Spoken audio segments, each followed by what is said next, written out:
తమిళనాడులోని కోయంబత్తూరులో 10 ఏళ్ల బాలిక కిడ్నాప్ హత్య ఘటనపై సీఎం విజయ్ సీరియస్ అయ్యారు. నిందితులను కఠినంగా శిక్షించేలా చూస్తామని స్పష్టం చేశారు. ఈ ఘటన తీవ్ర దిగ్భ్రాంతిని కలిగించిందని, నిందితుల్ని ఇప్పటికే అరెస్ట్ చేశామని తెలిపారు. కుటుంబ సభ్యులకు అన్ని విధాలుగా సర్కార్ అండగా ఉంటుందని తెలిపారు ఆయన.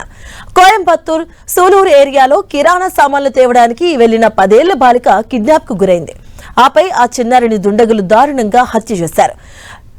చెరువు సమీపంలో మృతదేహం దొరికింది. ఇక ఈ ఘటనపై తమిళనాడు కొత్త సీఎం విజయ్ తీవ్రంగా స్పందించారు. ఇలాంటి అవమానవీయ చర్యలు అస్సలు సహించబోమంటూ స్పష్టం చేశారు. మహిళలు, పిల్లలపై ఇలాంటి ఘోరాలకు ఒడిగట్టే వారికి చట్ట ప్రకారం కఠిన శిక్ష పడేలా తమిళనాడు ప్రభుత్వం ఖచ్చితంగా చర్యలు తీసుకుంటుందంటూ విజయ్ స్పష్టం చేశారు.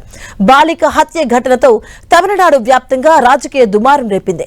కొత్త ప్రభుత్వంపై ప్రతిపక్ష డీఎంకే తీవ్రంగా విమర్శలు చేసింది. సీఎం విజయ్ పదవి చేపట్టిన 12 రోజుల్లోనే నేరాలు పెరిగాయని ఉదయనిధి స్టాలిన్ ఆరోపించారు. రాష్ట్రంలో శాంతి భద్రతలు క్షీణించాయని మండిపడ్డారు. ఇక మరోవైపు గత డీఎంకే ప్రభుత్వమే వ్యవస్థను నాశనం చేసిందని బీజేపీ విమర్శించింది. ఈ కేసులో ఇప్పటికే కార్తీక్, మోహన్ రాజ్ అనే 2 నిందితులను పోలీసులు అరెస్ట్ చేశారు. విచారణను వేగవంతం చేయడానికి తమిళనాడు డీజీపీ స్వయంగా కోయంబత్తూరు వెళ్లారు. సీఎం నుంచి స్పష్టమైన హామీ వచ్చే వరకు మృతదేహాన్ని తీసుకోబోమని కుటుంబ సభ్యులు ఆందోళన చేశారు.